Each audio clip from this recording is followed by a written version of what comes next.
Hello YouTube, j'espère que vous allez bien, ici Pauline Legnaud et pour ceux qui ne me connaissent pas, je suis entrepreneur depuis une dizaine d'années, c'est justement ce dont on va parler aujourd'hui d'entrepreneuriat.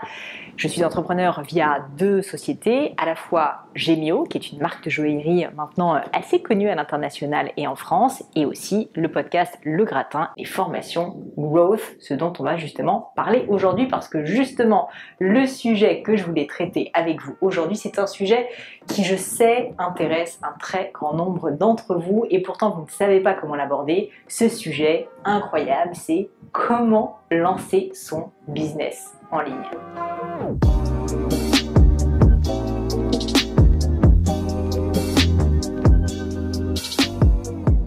Et pour répondre à cette question, je me suis dit, je ne vais pas vous faire une énième formation à ce sujet parce que vous pouvez aller regarder sur Google, il y en a plein. Quelle est ma valeur ajoutée à moi? Qu'est-ce que je peux vous dire? Et bien en fait, tout simplement, je me suis dit, je vais vous faire un cas d'école. Le cas d'école de mes propres formations, les formations Growth, qui est donc la première école de la carrière, des formations pour justement devenir entrepreneur, pour devenir meilleur marketeur. Et je me suis dit, bah voilà, je vais prendre ce cas d'école, je vais vous expliquer vraiment de A à Z tout ce que j'ai fait, ce qui a marché, ce qui a moins marché, je vais vous donner des chiffres, des détails, vraiment étape par étape ce que j'ai fait pour que vous puissiez ensuite l'appliquer à vos propres business et construire votre propre business en ligne.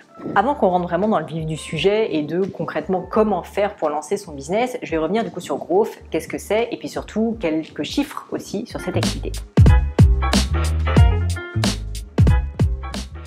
Donc Growth, c'est la première école de la carrière, c'est une entreprise que j'ai lancée il y a maintenant un an, en juin 2020, pile au moment où il y avait le confinement, tout le monde avait besoin d'avoir plus de contenu en ligne et j'avais tellement de personnes qui me sollicitaient, qui me disaient j'ai besoin d'avoir plus de conseils, je veux lancer mon business, que finalement je me suis retrouvée dans une situation où je me suis dit mais c'est pas possible en fait, il faut que je fasse quelque chose. Et très souvent vous allez vous rendre compte que c'est ça, le début d'une création d'entreprise, le début d'une idée. C'est presque l'idée qui vient à vous parce que les clients vous la demandent. Et moi, c'est exactement ce qui s'est passé avec ma communauté, beaucoup de demandes, ce qui fait qu'à un moment donné, je me suis dit, ok, c'est bon, je me lance, et donc j'ai fait une première formation. Aujourd'hui, Growth, c'est 3 formations, là au moment où je vous parle, peut-être que si vous regardez cette vidéo plus tard, il y en aura plus, mais à l'heure actuelle, il y en a 3. La première sur la plateforme de marque, donc c'est vraiment un outil qui vous permet d'avoir une communication puissante. Le deuxième, comment construire un business plan. Pour moi, c'était important de montrer véritablement comment avoir un plan financier, comment réfléchir à de la finance d'entreprise, et de manière simple et accessible. Et enfin, la troisième formation sur l'art de la vente, parce que finalement, quand on est entrepreneur, on passe son temps à vendre, on voit ses clients, on voit ses fournisseurs, on voit des investisseurs, bref, on vend tout le temps. Je voulais vous donner mes méthodes pour réussir à le faire avec brio. Quand j'ai lancé Growth il y a un an, c'était un peu me, myself and I. Il y avait moi et moi-même et mon téléphone, si je puis dire. Et en gros, je me suis dit, ok, je veux lancer cette formation. Je vais prendre un sujet qui me plaît, la plateforme de marque, parce que c'est vraiment un sujet qui me tient à cœur de vraiment comprendre les marques, de comprendre qu'est-ce qui fait une belle marque, de savoir comment les développer. Et je me suis dit, je me lance, je vais faire cette formation et je verrai bien, si vous voulez, si ça fonctionne. Et d'ailleurs, on reviendra plus tard dessus, mais c'est une très bonne manière de démarrer, c'est-à-dire de tester assez rapidement son marché. Et ça, je l'ai fait avec très peu de coûts. Si vous voyez la vidéo, d'ailleurs, il va falloir qu'on la change parce que le contenu est de qualité, mais disons que le setting est pas incroyable, je vais être honnête avec vous. Et du coup, ce qui s'est passé, c'est que je suis tout simplement allée dans une salle, j'ai mis un téléphone face à moi et puis j'avais préparé mes petites notes et je me suis mis tout simplement à déblatérer ma formation. Et donc ça a été un gros travail de conception, mais disons qu'au niveau, si vous voulez, de l'organisation des coûts, ça m'a coûté quasiment 0 €. Alors oui, j'ai externalisé le montage, mais franchement, c'était vraiment ce qu'on appelle du bootstrapping, c'est-à-dire que c'était fait avec 3 bouts de ficelle.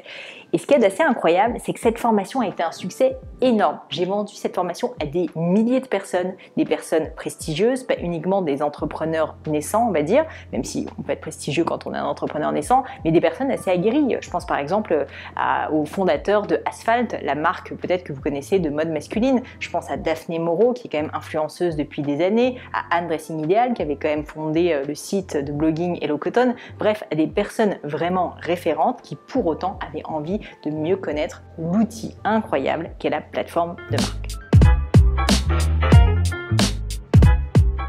Alors quelques enseignements à ce sujet, du coup comme vous avez compris ça fait un an que c'est lancé et cette première formation, j'en suis toujours aussi fière aujourd'hui, mais clairement elle a été faite un peu à l'arrache. Pas au niveau du fond, hein, une fois de plus, le produit est de qualité, mais au niveau de la forme. Mais ça, c'est hyper intéressant qu'on en parle parce que je pense que c'est l'essence même de l'entrepreneuriat. Plutôt que de passer des mois et des mois et des mois à vous dire ce business, est-ce que ça va marcher? Comment est-ce que je vais le faire? Combien il faut que je dépense et tout? Non, lancez-vous, faites-le. Vous savez que j'ai un biais pour l'action, j'adore passer à l'action, mais pourquoi? Pas juste parce que j'aime faire les choses sans réfléchir. Non, parce qu'en fait, c'est comme ça qu'on apprend. C'est comme ça qu'on en tire des enseignements. Et qu'est-ce que j'ai pu apprendre avec cette première formation? C'est pour ça que la numéro 2 et la numéro 3 ont été faites assez rapidement derrière parce que j'avais appris énormément de la première. Donc vraiment, si je peux vous donner un premier conseil, si jamais vous souhaitez vous lancer dans votre propre business en ligne, conseil numéro 1, essayez de voir autour de vous qu'est-ce que les gens vous demandent, quelle est leur souffrance et ensuite passez à l'action très directement. N'attendez pas, ne tergiversez pas. Je sais qu'on est tout le temps en mode c'est pas assez bien, je veux procrastiner, etc. Mais non, vraiment, lancez-vous. Vous n'avez pas grand-chose à perdre, surtout si vous investissez peu dessus. C'est juste un peu de temps. Parfois un petit peu la honte si jamais ça plante, mais au pire, dans un mois, tout le monde aura oublié, c'est pas très grave. Et n'oubliez pas que vous n'êtes pas à l'abri que ça soit un succès, comme ça a été le cas pour moi avec Growth. Alors maintenant que je vous ai fait un peu une rétrospective de comment s'était passé ce lancement pour moi, pour Growth, où j'en étais, déjà ce que je veux commencer à vous dire, c'est que l'époque du bootstrapping est un petit peu révolue parce que ça fait quand même 1 an et l'équipe est en train de se structurer. Donc je suis passée de moi et mon téléphone à moi, mon téléphone et une petite équipe qui est en train de se constituer, qui grandit. On est maintenant 4 personnes à travailler quasi à temps plein sur ce sujet. Et ça, c'est hyper chouette de voir que finalement, de cette première idée, on est en train de créer une structure. Et je fais un petit aparté là-dessus parce que beaucoup de personnes qui lancent des business en ligne ou qui souhaitent lancer des business en ligne se disent je vais rester seul, je vais être un peu finalement un entrepreneur, mais ne se considèrent pas comme des dirigeants d'entreprise. Moi, ma valeur ajoutée et ce que j'essaye de vous apporter ici sur cette chaîne, c'est justement pas ça. C'est pas que vous restiez freelance, même si c'est très bien, mais c'est que vous puissiez même aller au-delà. C'est vraiment que vous commenciez à devenir manager, que vous commenciez à devenir dirigeant pour que vous construisiez une structure qui va faire qu'elle va pouvoir aussi tourner un peu plus sans vous et que vous allez pouvoir vraiment la développer, donner de l'ambition si vous voulez à votre projet. C'est ce que je m'applique à moi-même bien sûr, avec Gemio qui a plus de 50 collaborateurs et maintenant Growth qui est encore naissant, mais surtout c'est ce que j'ai envie de vous faire passer comme message et c'est vraiment ce que j'ai envie que vous fassiez pour votre propre business en ligne. Que vous n'ayez pas cette petite vision, peut-être parfois un peu étriquée de juste gagner un peu d'argent, me payer et puis ensuite aller à Malte et pas payer d'impôts. Ça, on sait que ça existe, ok, c'est très bien pour certaines personnes, mais voyez grand. Vous pouvez faire plus. Je vous assure, vous pouvez faire plus. Croyez-moi. Suivez mes méthodes et vous allez y arriver. Du coup, je vous ai concocté une petite méthode parce que je vais quand même pas vous laisser comme ça tout seul en vous disant voyez grand les amis et bam, je vous laisse tranquille. Non, j'ai un peu réfléchi à finalement qu'est-ce que j'avais fait qui avait marché et qu'est-ce que je vous recommande de faire pour lancer votre propre business en ligne.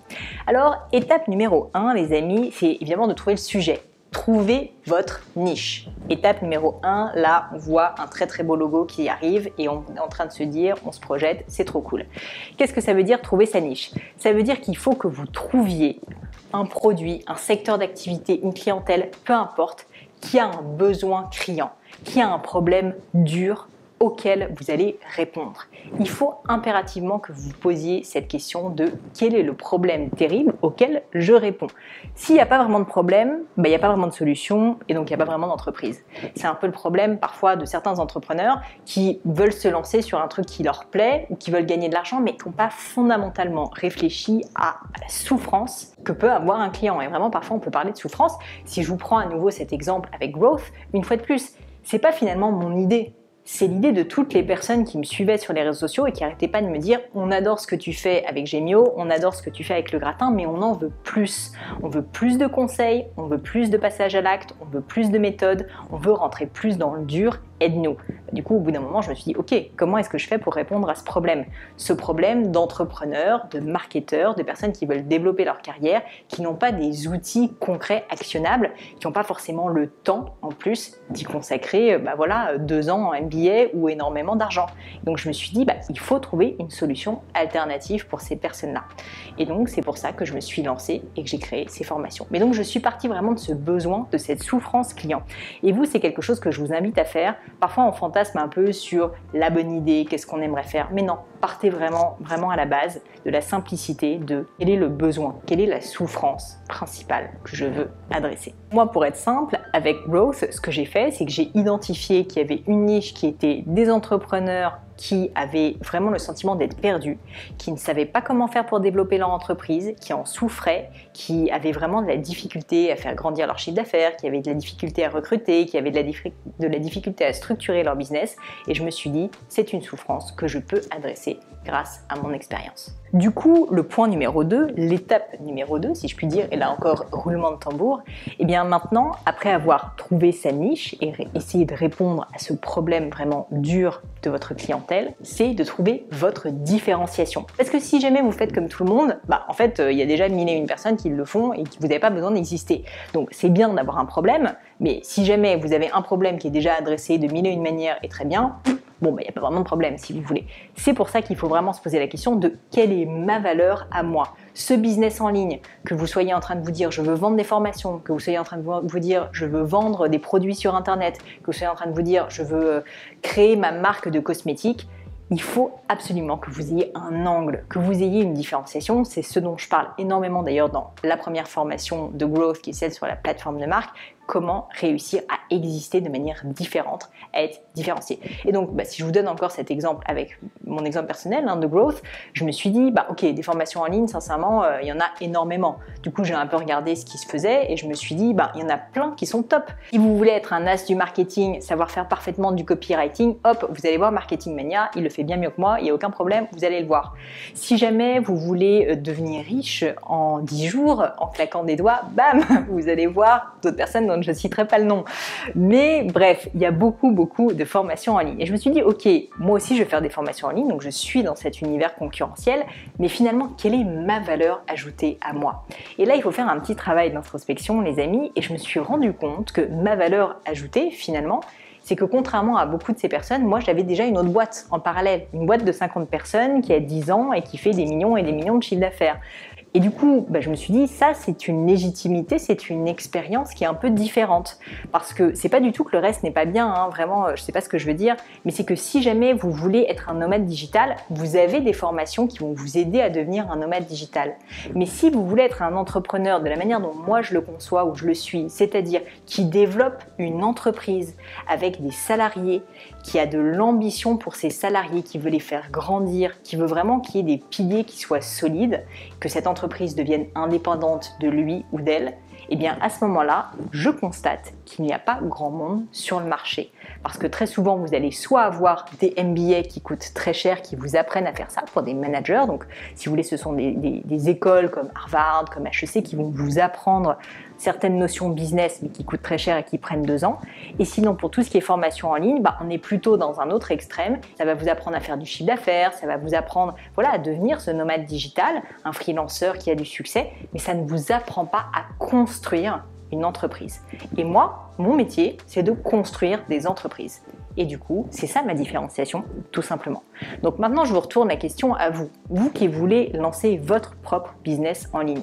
C'est quoi votre différenciation? Mais vraiment, celle de votre produit ou la vôtre à vous personnellement? Parce que si vous êtes le fondateur ou la fondatrice, vous allez mettre de votre âme dans cette boîte. Et ça, le client, il va le sentir. Il faut que ça soit sincère. Du coup, je vous laisse y réfléchir. Et ensuite, on passe à l'étape numéro 3. Étape numéro 3, du coup, maintenant, on a parlé de sa niche, donc sa clientèle, on sait à qui on doit s'adresser. On a parlé aussi de sa différenciation, donc qu'est-ce qui fait qu'on est unique? Il faut quand même un produit, les gars, parce que c'est pas tout, mais il va falloir vendre. C'est un peu quand même le but de la manœuvre. Et du coup, quand je dis un produit, c'est pas un produit au sens forcément un truc concret. Ça peut être un service, bien sûr, je le précise, mais il faut que vous travailliez le produit. Et pour ça, il n'y a pas de secret. Il faut premièrement essayer de faire en sorte que ce soit le produit que vous auriez envie d'avoir, le meilleur produit possible. Il n'y a pas d'à peu près dans ce genre de cas. Il faut que ça soit un putain de bon produit. Je vous le dis, c'est tout. Ça ne marchera pas si c'est pas un bon produit. vous soyez hyper connu sur Instagram ou pas, si c'est pas bien, les gens vont pas le recommander, ils vont pas en parler autour d'eux, ils vont pas réacheter vos autres produits. Donc vraiment, cette étape, elle est cruciale. C'est l'étape numéro 3 et c'est quand même, à mon sens, probablement la plus importante. C'est travailler votre produit. Vous savez à qui vous allez adresser votre business en ligne. Vous savez comment vous allez différencier. Mais maintenant, OK, il va falloir le faire. Et donc, si je prends un exemple concret pour moi sur, par exemple, Growth, en termes de formation, la première, je vous l'ai dit, c'était sur le sujet de la plateforme de marque. Mais j'y ai mis tout mon cœur, j'ai mis toute mon âme, j'ai mis 10 ans d'expérience concentrée. J'ai énormément réfléchi à ce projet. Et je me suis dit, OK, qu'est-ce que je peux donner à mes clients que finalement, mais personne d'autre ne dit réellement. Je suis obligée de passer par des agences qui coûtent des dizaines et des dizaines de milliers d'euros pour mon entreprise Gemio pour l'avoir, cette information. Et bien là, je vais essayer de le donner à mes clients pour 300 euros. C'était ça en fait finalement mon idée. Et je l'ai fait ensuite sur le business plan. Pas besoin de faire un MBA. Si vous voulez apprendre à vraiment construire un business plan, bam, vous payez 300, 400 euros et hop, vous pouvez réellement apprendre des bases solides et saines pour construire des business plans, mais d'entreprises qui peuvent aller jusqu'à des millions d'euros sans problème avec cette formation. Donc j'ai travaillé le produit, j'ai passé des heures et des heures à réfléchir à quelle était la meilleure méthode que je puisse donner, que je puisse partager à ma clientèle, tout simplement parce que je voulais que le produit leur plaise. Et donc je ne l'ai pas bâclé. Ça, pour le coup, je ne l'ai pas bâclé. La forme, je l'ai un peu bâclé. C'est vrai, je vous l'ai dit, j'avais mon téléphone, le son n'était pas génial, la lumière n'était pas incroyable, mais le fond, il était là. Et vous, vraiment, ça c'est l'étape numéro 3, passez du temps sur le produit. Soyez sincère, faites-le à 400%. Il faut que vous en soyez fiers. Si vous n'êtes pas fier de votre produit, ne le sortez pas, je vous le dis tout de suite, parce que c'est ça qui va faire que ça marche. Et du coup, pour terminer, je pense que là, vous avez un peu des bases pour finalement lancer votre business. Vous savez qu'il faut trouver une niche. Vous savez qu'il faut donc adresser, on va dire, un vrai problème pour une clientèle. Deuxièmement, vous savez aussi qu'il va falloir à un moment donné se différencier parce que c'est bien s'il y a votre niche, mais si la terre entière le fait déjà, malheureusement, vous n'avez pas votre place au soleil. Et troisièmement, vous allez travailler votre produit ou votre service. Vous allez y mettre tout votre cœur, vous allez y mettre toute votre âme et vous allez faire en sorte que ce produit y soit hyper bien. J'ai fait un épisode de podcast qui m'avait beaucoup plu il y a de ça quelques temps avec le fondateur de Big Mama. Vous savez, c'est ces restaurants italiens assez cool. Et en fait, il m'avait dit qu'il avait planté plusieurs boîtes avant de lancer Big Mama. Il m'a dit, j'ai essayé de faire trop compliqué. Retenez un mot. Il faut déjà que ça soit bien. Il faut que ça soit même très bien. Si votre produit est très bien, et lui, c'est ce qu'il a essayé de faire, il voulait déjà que ça soit bon, juste très bon. Et c'était good enough pour un restaurant. Là, c'est la même chose. Il faut que votre produit il soit putain de bien. Désolé d'être vulgaire. Donc maintenant, vous allez arrêter YouTube. Vous allez quand même d'abord me mettre une petite note sympa parce que quand même, je me donne du mal. Si jamais vous voulez, vous pouvez aller aussi voir ce que je fais sur Growth. Je vous mets les liens dans les commentaires. Et si vous en avez besoin, je serai évidemment ravie de vous aider via ces formations. Et vous allez maintenant prendre une grande feuille blanche et commencer à vous lancer dans ce business en ligne qui n'attend que vous.